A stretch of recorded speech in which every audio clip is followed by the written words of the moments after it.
All right, this week's guest for the Kill Your Internet podcast is none other than the host of Everything Always, musician Michael Roman. Welcome to the podcast, my man. How you doing? Good, man. Thanks for having me. Oh, man, I can't tell you how excited this one. So there's two members of the band. It's me and our drummer, Jimmy, who are diehard Marvel guys. And he actually got me into kind of the Marvel YouTube world.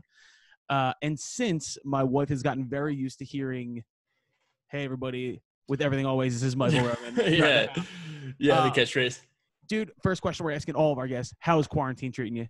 Honestly, man, I think for those of us who spend our time in front of computers as much as like the normal YouTuber, and I actually just started streaming on Twitch over the last month, overnight. So to me, it's been somewhat exactly the same, but I feel like everyone's feeling an overall mental anxiety, and we all feel that with each other. So empathy wise, I'm in the same boat as everybody else, but as a day-to-day routine, not too different. Man, we've been talking about this with everybody, but it's gotten to the point now where I think we've all adjusted a little bit. And for me, the first couple of weeks were brutal because can't go to the studio, can't leave the house. Right. And now we're finding our way around it with either technology or keeping ourselves busy with really taking the podcast to different places. But I'm glad to hear that everything's going well on your end. Obviously, you've been busy. The Marvel world is buzzing with everything that's going on. Amazingly. It's a 24-hour news cycle, man. It can't stop. I guess my first question I want to go to is, obviously Everything Always is taken off, and it's two years for you now? 2 years, just over 2 years, yeah. Dude, how did this happen? Okay, so it's a really weird confluence. Someone hasn't asked me this in a while, and I think my answer sort of changed a little bit, but I'll make it as concise as possible. So I was in a band. I was touring in a band, and touring in a band means a lot of things to a lot of people. For us, we had some modicum of success, a small record deal. We landed a track on NBA 2K17. We would play small bars and clubs up and down the East Coast. We made it onto some big festivals like Bonnaroo, Kaboo out in San Diego. We did some cool stuff, but weren't able to get the band to a place where it was sustainable. So it was always sort of just a very long-term investment. And I think anybody who's been in a band for any degree of time knows that, it gets to a point where it's like, this is just what the business is. I'm going to leave all the details out. You can find that in other places, but very long story short is I had been experimenting with YouTube and SEO, had a couple of channels with my brother, and it was the perfect confluence of the band I had been in for 7 years hit its inevitable end. And at the same time, we were just after Infinity War heading into Avengers Endgame. And I don't think in this life it's a coincidence. Very rarely will something that you're the most interested in become the most popular thing in the world. And for Avengers 4, we didn't know it was Endgame then. Anybody could have looked at that and been like, oh man, people are going to be on the internet and they want to know about this. Even the lay fan is going to be like, what is going on? So I made a video called the day after Infinity War came out, April 28th, 2018, called Professor Hulk Confirmed. And when the concept art leaked a month later, I was the only video on that subject because I thought it was pretty obvious. Channel took off. So my fourth video did 325,000 views and sort of have never looked back. Yeah. Dude, and what's funny? And it's a conversation. It's as an artist, you're always trying to find different ways to either stand out, make money, find a new revenue stream, or separate yourself. And then to find something else while you're trying to do that winds up taking off in the way that it did. Right. It's unbelievable. And I will say, too, you say a lay fan. At that point for me, when it came to Infinity War, I was invested in the MCU, obviously, but it was the channels like you, Cosmic Wonder, New Rockstars, that when I started diving into that, it took me to a whole different level of wanting to know everything about it. And with channels like you that covered so much of the MCU and keep people so up to date, it's hard not to be a giant fan. I appreciate that. And, I know Warren over at Cosmic Wonder. I'm sure that won't surprise you to know we're friends. And I've actually never spoken to Eric, but I love the work over at New Rockstars as well. I think what's really cool is that each channel has found its own spot too. None of our takes are exactly the same. And I think we all owe it to, I got to give a shout out to, and I still watch the channel occasionally, Comic Book Cast 2 was the first one on the spot. And, over the years, there's a pseudo gray area we operate in because we're YouTubers. There's a journalistic ethic thing, but we're also talking about rumors and leaks because that's what we talk about as fans. It's sort of, if I would sit on the couch and talk to you about it in my house, it's fair game for the YouTube channel. You know, and we've always operated that way. But Comic Book Cast was out there doing it first before there were no other channels. He was really out there years before everyone else. So between you guys, like the major sites, do you ever feel any competition between them in the way that kind of like NFL insiders constantly are trying to outdo each other, get the scoop first? Not so. Okay, so listen, there, and I will tell you, like any community amongst creators, there's a toxicity there. Of course. Those somehow the YouTube universe sorts itself out. You go nowhere if you're like that. Right. Warren and I became friends instantly. What I found, and this works for me, and if you're a content creator out there who's operating in the same space as other people, and I think this can translate to music as well. When I'm in my creation phase, I turn off my intake. So unfortunately, the worst part about becoming a Marvel YouTuber is I no longer watch Marvel YouTube channels. That way, I'm never parroting what they say. Right. My take is always my own. I feel like those guys have their own take too. There's more than enough room, bro, for all of us. Which is so different from the music world because I'm constantly listening to everything just because to me that's inspiration. It's creating something from nothing, and I'm trying to find and pull from wherever I can. Agree with you 100%. And so, I mean, from that note, I mean, we got to dive into it now. There is so much that needs to be covered in what's going on right now. Obviously, the delays were inevitable with everything that was going on. Yeah, no doubt. And I don't know, because part of me wants to ask you more specific questions, and I also don't want to kind of step on where you haven't been yet or things that you don't know. Oh, listen, you can be as specific as you want, and if I feel like I can't answer for whatever reason, I'll let you know. I mean, look, as soon as I started a YouTube channel and then especially started streaming on Twitch, everything's fair game. You can't operate in a public space and then tell people that certain things aren't. If you ask them, I can't 100%. answer, I'll let you know. Yeah. I guess, all right, so for me, like growing up, Wolverine, Logan is my favorite Marvel character to begin with. Awesome. How do you see this all going down that they actually wind up walking their way into the MCU? Okay, so here's the thing. And so I'm glad you sort of prefaced this because on May 23rd, I'm going to be running an exclusive from Monkey Sutton. We talk directly to the industry insiders here. And I sort of, for me and the industry insiders work on the same level. We sort of want something corroborated from multiple sources. From everything I know and have heard, and I keep saying this in my videos, we are so far from any of the X-Men. I mean, I could see it. We won't see Wolverine in the MCU until the end of maybe the beginning of 2024. And I mean, they haven't even put anything on the slate past 2023, so it'd be really hard to... Right. And even then, right, that's an early move. So I think we've gotten spoiled from the fact that, you know, I think a lot of people jumped on kind of the hype train as it got halfway through the MCU. But if you look back to Iron Man and the way it had to build throughout all the years, it's going to take time. Like, I think we all have to be a little bit more patient than we are right now. Right. And of course, like any industry now, man, they're a blockbuster. Even like a musician that does well, your next record is highly anticipated. And there's sort of, you don't get to move in the silence and the anonymity that you did before to build your masterpiece without 100%. All eyes on you. And I'm not helping. Channels like mine are like huge spotlight, man. What are you guys doing over there? So, you know. Dude, and seriously, and I mean, too, in the music industry as well, you see it, especially like right now in the Spotify streaming age, that you have your hit and there better be something right behind it. Dude, I have one single on Spotify, 500,000 plays, and I don't have another one to go yet. And let me tell you, yeah, I'm feeling the pain of that right now. Like, and even on the other side, it's even more like for us, especially, it's confusing because we have so much backlogged. We have a record that's done that's going to start coming out this summer. Awesome. But even in the current landscape, you have to be so careful about how you release things. Are you doing it the right way? Are you generating the right amount of hype? But I guess Marvel really doesn't have to worry about that because all I have to do is really put anything. Hey man, you say that, but who thought we were going to be in the position we're in right now? Like, this is insane. It is insane. I mean, good news for the Falcon and the Winter Soldier that obviously they are able to go shoot overseas and they're starting to get back to work. But I mean, all right, so then if we're going to skip past the X-Men because that's so far out. It's so far out, man. We have to look at what is imminent. So obviously Black Widow comes later in the year, and then the Disney streaming shows start to hit. I am getting more and more excited for WandaVision because of what the implication of that show means to the rest of the MCU. Like, are you hearing anything as far as so? Like, and so this is where I think it really okay. So this is where I think it really starts to take hold now. Like what it means to be able to have Disney Plus, right? Like, you know, we were all watching Game of Thrones before that completely took Derailed. Oh man. Oh man. Have you ever Oh, man. rewatched Game of Thrones since? No, and never will, bro. No, Oh my me God. neither, And bro. I actually, George R. R. Martin finished the books, man. But if you don't, I also am good on that too. We're good, man. And HBO had how many series greenlit that were going to go? Oh my God. Okay, so I think what's going to happen here, though, is that people are going to start to see, we're going to get to see movie quality long form television now for Marvel.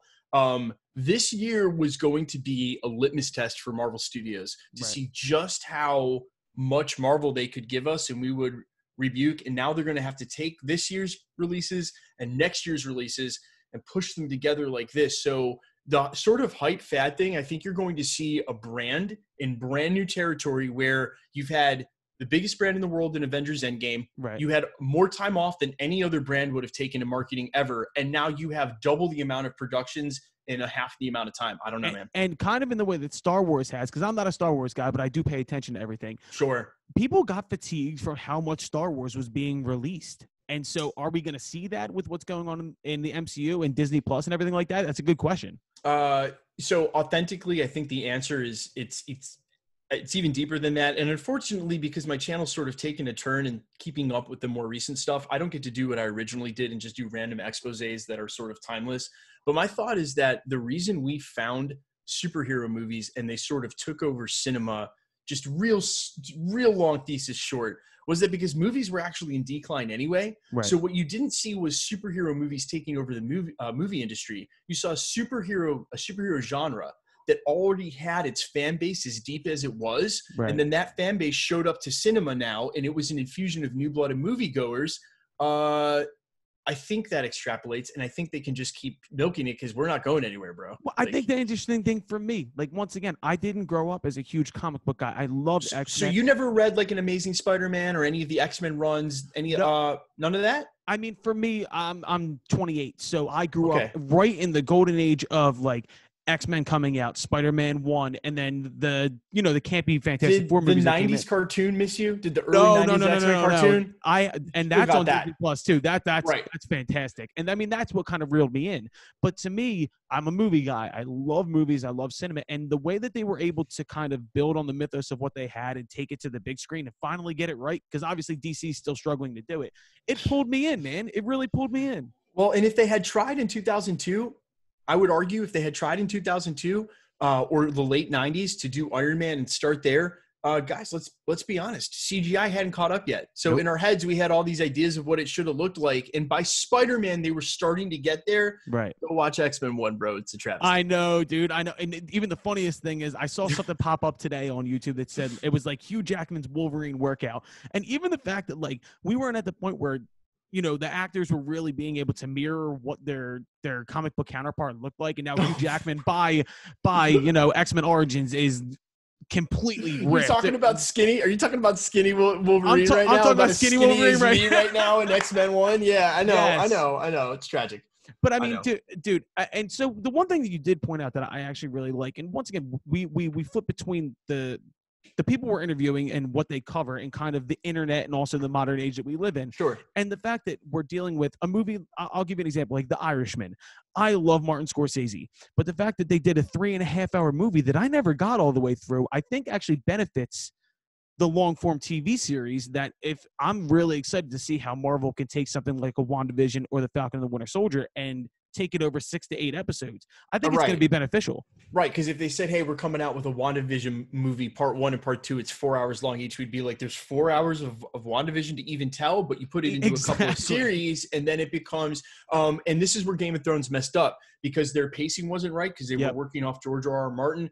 Marvel's got their pacing down. So that's where I feel like they can take more times in the places that, well, think about Avengers Endgame. Have you ever thought about this? We didn't get to see any of Tony Stark create the Infinity Gauntlet, anything that goes into that, because at some point they just had to say, and that doesn't make the cut. We didn't even really get to see how, Bruce Banner became Professor Hulk. Like that was any of that stuff. We just had to accept the fact that, all right, he's here now. That's what it is. Which I feel like, well, and you know what? So listen, this is, all of these TV shows. So have you heard about the writers that are involved now in Disney Plus heavily? It's like 80% Rick and Morty. Really? Yeah. So like all of the Rick and Morty writers have gone on to write for these Disney Plus shows. And you'll know from Rick and Morty that at some point the easiest and most intelligent way to explain something is to just not explain it. And Yeah. I feel like Avengers Endgame was like, how are we creating an Infinity Gauntlet? You know what? We're not. We're just cut over that. So I love the fact that they're bringing in weirder and almost kind of more comedy driven directors like a Taika Waititi or the people from Rick and Morty, because I think early in the MCU especially they took themselves a little too seriously. Like if you look at like the first two, obviously it's been talked about forever, but the first two Thor films didn't really work as well as Ragnarok did when they brought in somebody to give Chris Hemsworth a little more personality. Sure. And, and there's a difference between like a serious tone movie, taking yourself too seriously and not, because if you look at the Russos, Winter Soldier and Civil War, those are dead ass serious movies. Heavy ass movies. Yes. But they're not full of themselves in a way. I mean, who did the first Thor? Kenneth Branagh. And I like Kenneth's work, but you're right. It's unself-aware in a way that can't make fun of itself. And it's never how comics have felt. So I think you're right about that. And dude, I guess you mentioned Winter Soldier, which is basically, I mean, I rock the cap. I see. Yeah, I saw that. Yeah. To me, Winter Soldier was like what really got me, because as someone who I just love action movies, I love kind of bro movies to a certain point. Sure. Winter Soldier had that perfect mix of everything, and then Civil War. I'm gonna curse. Sorry. All good. The end fucked me up, dude. It really did. Yeah, and you feel free to curse as well. So yeah, no worries. I didn't know what kind of podcast this was. It's funny. I have people coming over to my Twitch channel now, and who have only ever heard me like PG on the channel, and I'll drop an F-bomb mid-game, and they'll be like, "Dude, my mind is blown." And it's like, "Hey, dude, the Barstool interview, I was just left.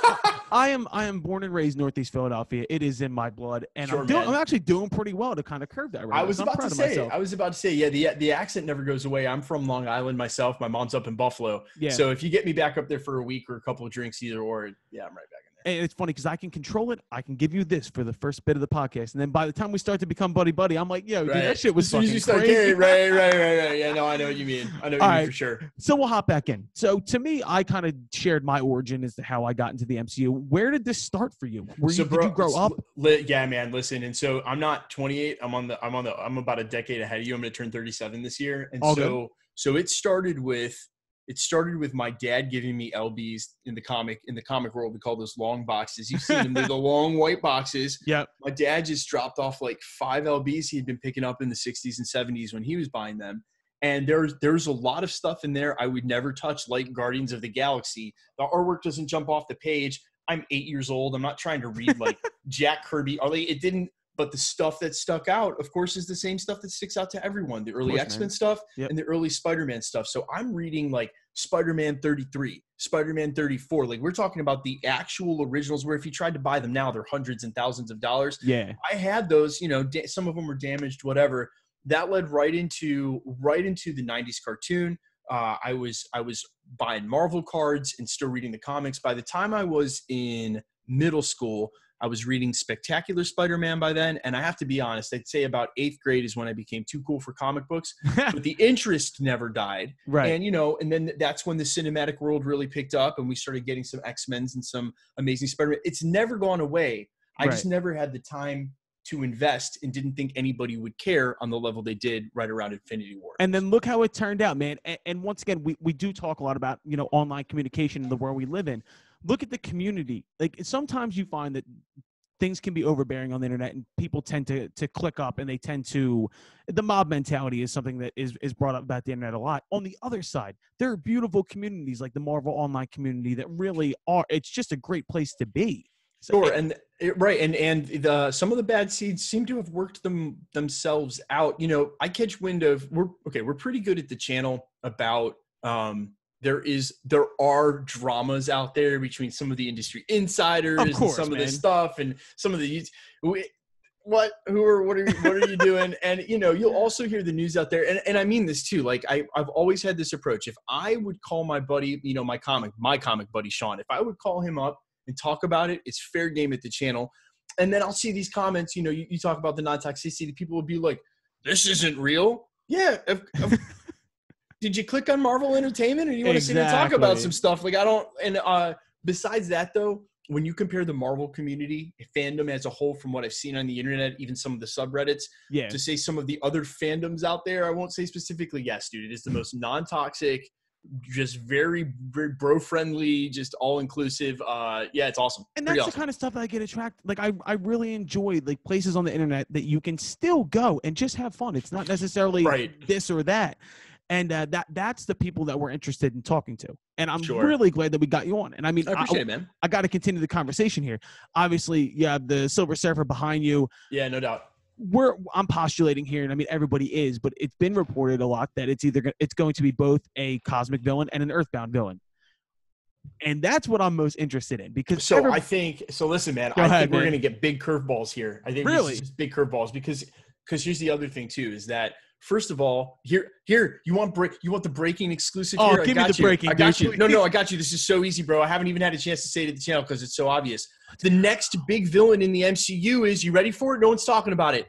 The Mandarin. Duh. We already know it. You think that's going away in one movie? It's not. And that's like, no one's talking about the 10 rings. No one's talking about the Mandarin. What I was really just going to say that.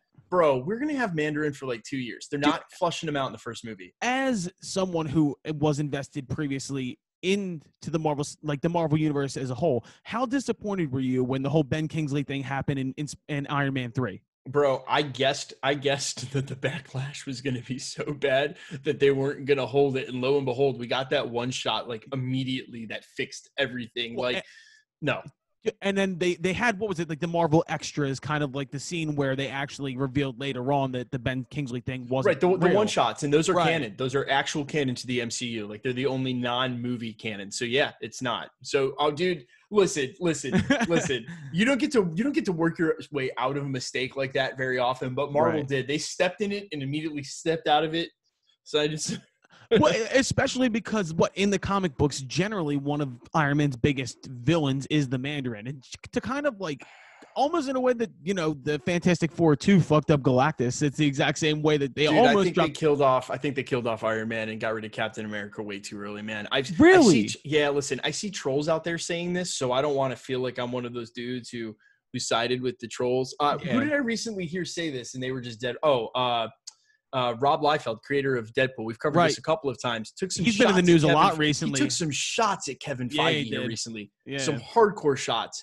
And I don't want to sound like that, but I was ready for more Iron Man story. I'm still ready for more Old Man Cap. Dude, I've been hearing through different channels that you're gonna wind up seeing Old Man Cap. You know why they did it though, right? Because they had an opportunity after all of this success to actually put a bow on this shit, and you don't get that opportunity in cinema or media too long. You usually go so long it's not cool anymore. Right. So with the opportunity to really put a bow on it, and if you look back at some of the best series and movies of all time, the one they don't have sequels, or in TV shows, go look at you. Are you a fan of British TV at all? My wife is a humongous fan of British TV. So did you catch the original Office with Ricky Gervais, the thing that made him famous? I am the biggest Office fan on earth, and the US. I was going to say, for that reason, I've never gone into the British version. And it's different. Listen, you know what? You won't be disappointed. It's really a different show. Yeah. It's 2 seasons.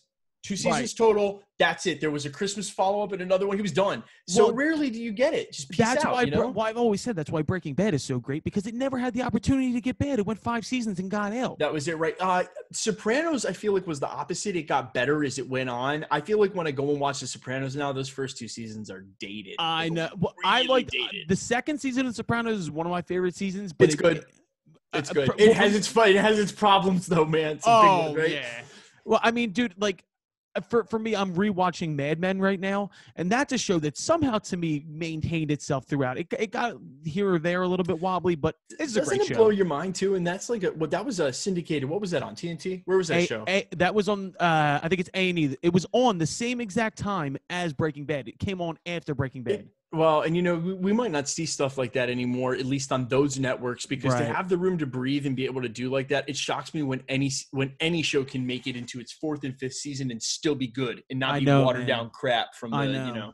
Well, I mean, you got to look at it somehow. David Simon, who wrote The Sopranos and The Wire at the same time. Dude, The Wire is amazing. The Wire is one of the best shows. How the fuck do you even do that? As a creative, bro, he must have been working on those his whole life and just like finishes them at the same time, puts it out, and then goes and I don't know, what do you sip pina coladas on your yacht the rest of your life? But dude, all right, so in the same way, I do agree it's good to put a bow on it, and it's got to feel good for Robert Downey Jr. and for Chris Evans to not have to do this for the rest of their lives in a way. You'll always be tied to it, but given the so this actually leads me to a good question. So now I'm looking forward. Where do we go with the Avengers? It's the biggest franchise in the history of movies at this point. And I'm hearing so much about Young Avengers, and that doesn't do anything for me for some reason. I'm not excited. No, it doesn't. About that. It doesn't. I'll tell you what really surprises me is that if I post on the Dark Avengers, it does really well. It does really well. And I'm like, do y'all even know the Dark Avengers? I'm pretty sure nobody was reading comics. And I had to dig in on this because I kept seeing about it. And it's interesting. It all it is. And I mean, but it's not Avengers, you know? No, and it also feels like if they do that and the Thunderbolts at the same time, it might slightly be a little bit of overkill on that side of things. But did you catch yesterday's video about how they're gonna? It was Fantastic Four and X-Men are going to be a little more curtailed to their. Okay, that actually I didn't get a chance to talk about this because at some point I know I could just go on for 30 minutes of my videos and no one will watch it. Of course, yeah. The Ultimates version of the Fantastic Four lined up really well with who we have left over from the Avengers: Thor, Captain Marvel. I guess there was a little Black Widow in there, and that's it. I mean, if you watch my video from the day before, I'm calling clones right now. You think? I'm already calling that. And if they do that, you're stewing in it. If they do that, then it's just like I already know what they're gonna do with Robert Downey Jr. Kind of makes my head bleed. I don't understand how you bring him back. And I've talked about it like half in the bag at the channel, being like, all right, AI, you're not going to pay him money for that. No. But could you just imagine Robert Downey Jr. being like, yes, I'm back as a hologram? No. And wouldn't that just piss off? It would piss me off that all right, so it was a great ending. It was a great way to end his arc. Yeah.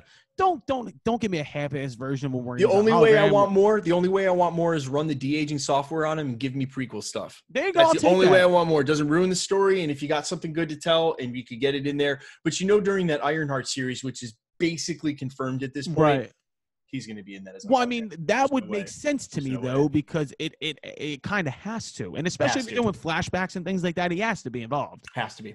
All right, so I'm looking at it now because obviously, I mean, basically Namor's almost confirmed. Can't talk about Namor. Can't talk about Namor.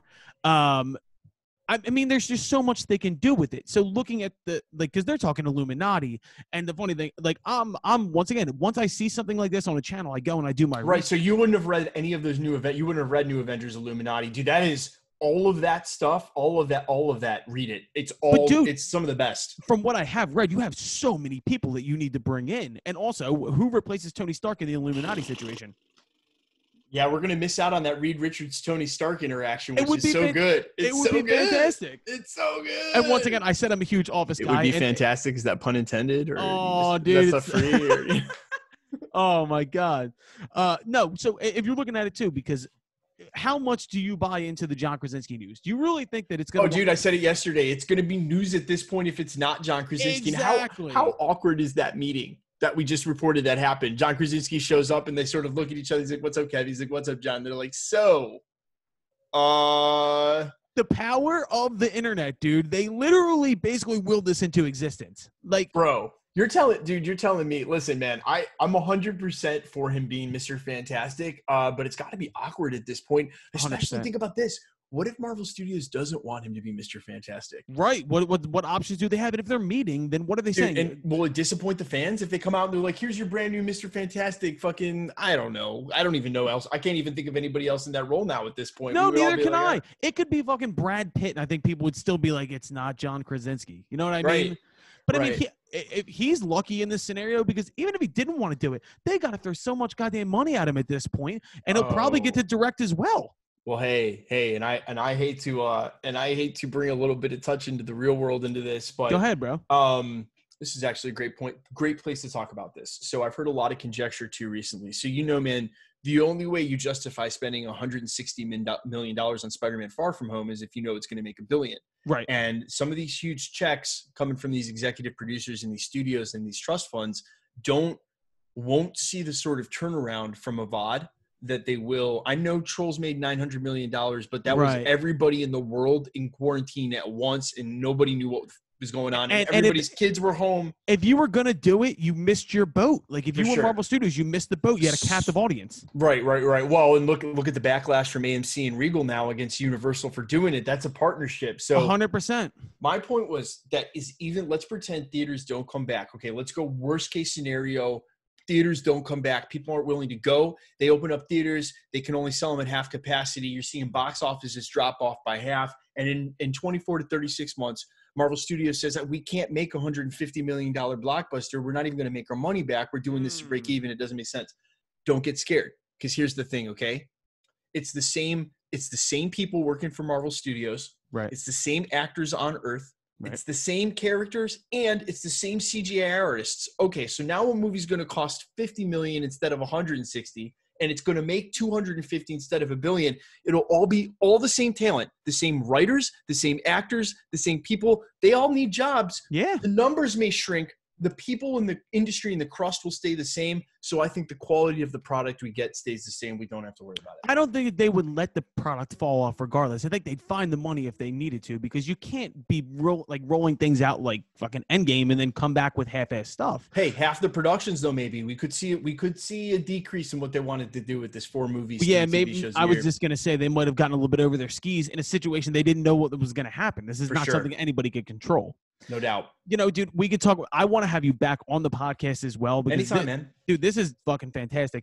I just want to wrap this up by saying, like, looking at the landscape now, like, where are we next year? Like, what do you see after the fallout from this and we start to get back rolling with product? Well, as soon as anything Marvel can actually be released, people are going to lose their minds. Oh, yeah. Disney, I'm sure, is like ready. They're like, okay. And I know for me personally too, that is going to, for everybody, signal like a bit of normalcy as well. We're going to get the releases that we expected. I expect next year to be insane and just nonstop Marvel. Think about it. Even if they have to postpone even like one or Spider-Man got pushed back, right, to the following July or June, I think. Right. So we're already minus one production that year. Plus everything got pushed over, but the dates stayed the same. Right. I think man, my fingers are crossed. It's going to be all right. Now, you know, we didn't get a chance to talk about music at all, man. So we'll have to follow up off the stream. I was just going to say, but either way, I already have more questions that I haven't even gotten to yet. I got you, man. I know there's going to be a part 2, part 3, we can do this again sometime. Yeah, we can do this again sometime for sure. Dude, absolutely. I was just going to say, where can we find the music?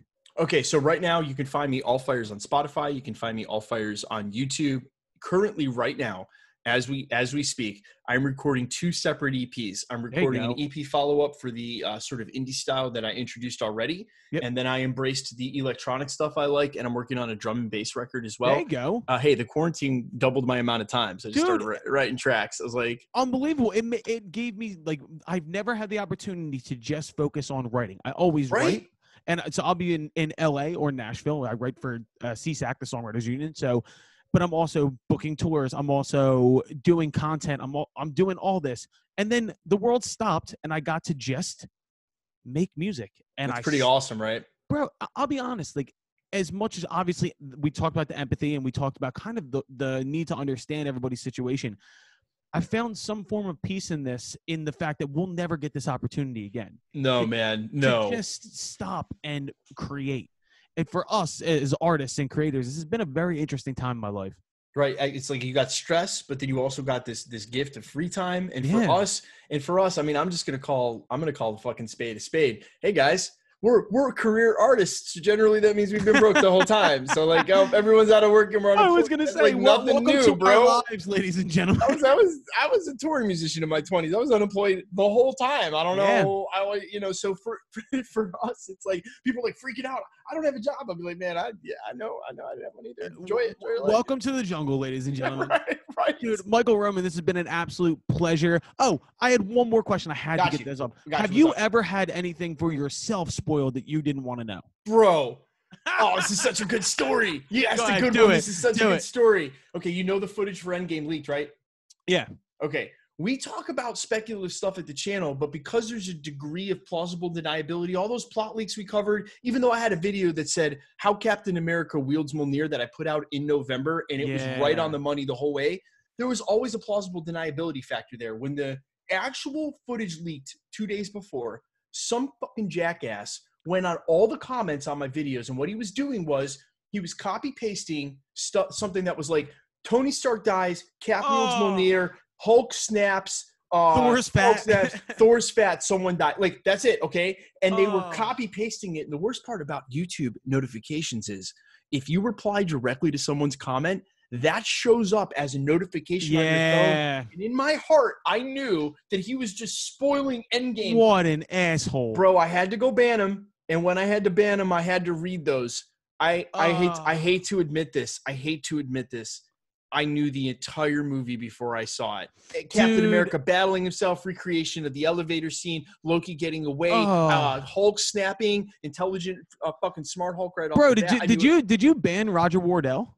No, I did not. No, I did not. I was just gonna say, it sounds like a whole leak. I just talked to some industry insiders about Roger Wardell the other day because he's the one in between. Before I let you go, man, he's the one in between. For you Marvel fans out there, you've got industry insiders like Jeremy Conrad at MCU Cosmic, Charlie Murphy, Mikey Sutton, who's a good friend of mine. It's amazing how familiar with these names are. Right, we are, right. And they stamp their name on it, and they stand by it. And so I don't say, hey, take this with a grain of salt. I say, hey, this is coming from this guy who trusts his sources. Guy put his name on it. If it's anonymous on 4chan, I say, hey, y'all, take this with a grain of salt. Anybody could wrote this. You do warn. I warn y'all. Hey, I don't even know if I believe it, but we're covering it because that's what we do. Roger Wardell's in the middle, man. We know who he is. He put his name on it, but he's not non-anonymous. He's anonymous. He's the middle ground right there. For what it's worth, my industry insiders seem to think he's legit. For what it's worth, he's been right in the past. Right. Dude, how could you know about Fat Thor in December, bro? Bro, so for me, like my worst, because I mean, if I watch it on a video, it's always given to me that this might be a spoiler. So this is gonna fuck your movie experience up. Don't watch it. That's my fault. The day before I go to see Endgame, LaShawn McCoy, who was a running back for the Philadelphia Eagles, one of my all-time favorite Eagles. Bro, I'm a Bills fan, dude. Buffalo. I'm a diehard Bills fan. Fuck? Yo, and I seen it, and it just said, first off, he spelled Tony Stark wrong. And I just looked at my wife, and I was like, come on, man. Come on, Shady. Like, what the fuck? Dude. By the way, you're a Bills fan?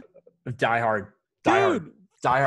Buffalo fan, bro. Diehard. Yeah, and we have no animosity, dude. I mean, I live in Atlanta, and I don't care. Yeah, I'm not a Falcons fan, so I don't care. You're Eagles, right? You're Eagles. Diehard. Absolutely diehard. Yeah. Dude, I mean, shouts to Josh Allen. I'm a big part of my take fan. Dude, so Josh Allen and no Tom Brady, fucking ship that shit. No Tom Brady, I know. Tom Brady. Realistically, you have to look. The Bills are entering a window here. They might win the division this year. You guys should win the division this year. I'm going to knock on wood. If there's a fucking season, and wouldn't it be there will be Buffalo the year that we would have won the season. There just wasn't one. Oh, Buffalo's going to win. Buffalo's going to take cancel the season. Cancel the season. Dude, all right, now that I know this, we're getting into sports next time as well. No doubt. We definitely should, bro. We talk shit about that all day. Yeah. Dude, Michael Roman, it's been a pleasure. We will follow up. We'll have you back on, all right? Absolutely, man. Thank you so much for having me on, brother. No problem, brother. Hit me up, bro. We'll be back. Sounds great, man. Take it easy, brother.